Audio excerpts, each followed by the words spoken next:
Ça va les Graptocrones. Alors la vidéo aujourd'hui va porter sur le sujet de comment se situer et comment se diriger, ou comment diriger d'autres personnes. Alors, on va commencer par un peu de vocabulaire.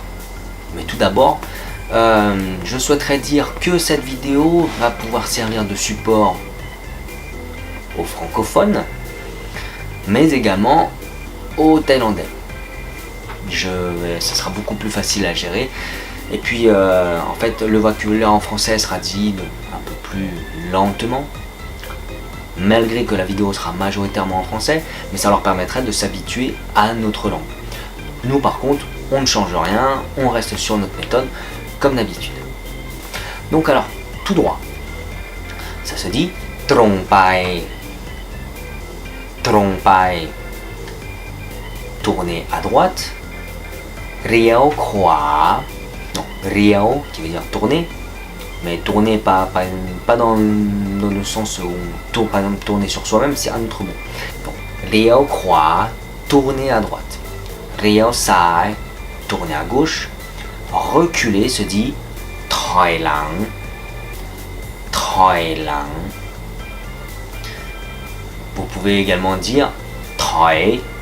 Par contre, ça va avoir plus une connotation d'ordre. Par exemple, recul. Pour dire en face, vous direz yuna, yuna, être en face.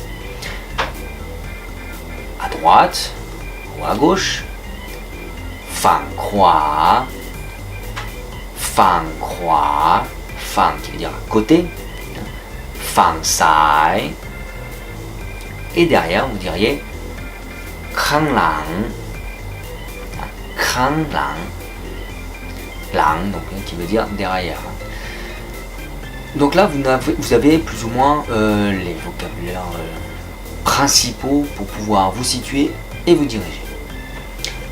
On va avoir deux exemples, deux mises en situation. Vous êtes avec votre ami, vous vous baladez, un ami thaïlandais.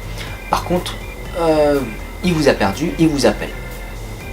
Et là, il vous demande Jo yu nai, yu nai, yu qui veut dire être, se situer géographiquement, nai, où, donc être où, en fait, c'est une traduction littérale. Et là, vous lui dites, vous êtes devant le 7-Eleven. Donc, prom, yu na 7, je suis en face du 7. Après, vous pouvez préciser fang khwa, mi pai lot me. À droite, il y a un arrêt de bus. Mi pai lot me, il y a un arrêt de bus. Fang sai, mi long prayaban. À gauche, il y a un hôpital. Deuxième mise en situation, vous êtes chez vous et un ami vient vous voir. Un ami qui conduit. Il est en véhicule. Et là, par exemple, il vous dit Prom yuna 7 ban the yunai. Prom yuna 7. Donc là, la phrase n'a toujours pas changé. Ban the yunai. Ta maison, où elle se trouve, où elle est. Ban the yunai. Donc yunai, c'est. Vous pouvez le demander, juste tout seul. Yunai, c'est. Où être. Où est-ce que c'est?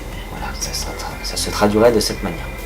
Et là, vous lui répondrez Jakna 7, 2 devant le 7-Eleven, Trongpai,และเลี้ยวขวาและเจอบ้านผมจากหน้าเซเว่นตรงไปเลี้ยวขวาและเจอบ้านผม 2 devant le 7, tu vas tout droit, tu tournes à droite et tu vas voir ma maison.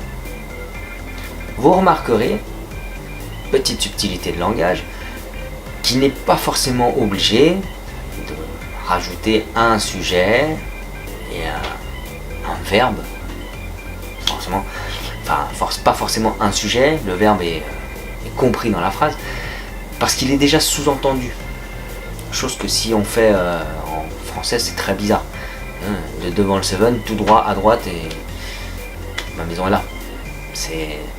Voilà, c'est quelque chose qui n'est pas très naturel dans notre langue, mais qui l'est en fait en thaïlandais. C'est ainsi que cette vidéo se finit. Je vous rappelle que récemment on avait fait un petit live avec des membres du groupe, ceux qui ont pu être présents, et donc nous allons essayer de mettre en place des directs de temps en temps. Toutes les vidéos que vous allez trouver donc sur cette chaîne YouTube vont nous servir de support. Ça va nous permettre d'avoir des sujets pour travailler donc la compréhension en thaïlandais. Moi j'espère vous voir, vous avoir parmi nous lors de ces directs. J'essaierai de faire en sorte que ça se passe au mieux, de répondre au mieux à vos attentes. Si vous avez des questions, n'hésitez pas à les poser sur le groupe, que ce soit moi ou que ce soit d'autres personnes qui vous répondent. J'espère que vous trouverez vos réponses. Sur ce, moi je vous souhaite une bonne journée. Je vous dis bonne chance à vous. À bientôt. Ça va des crabes.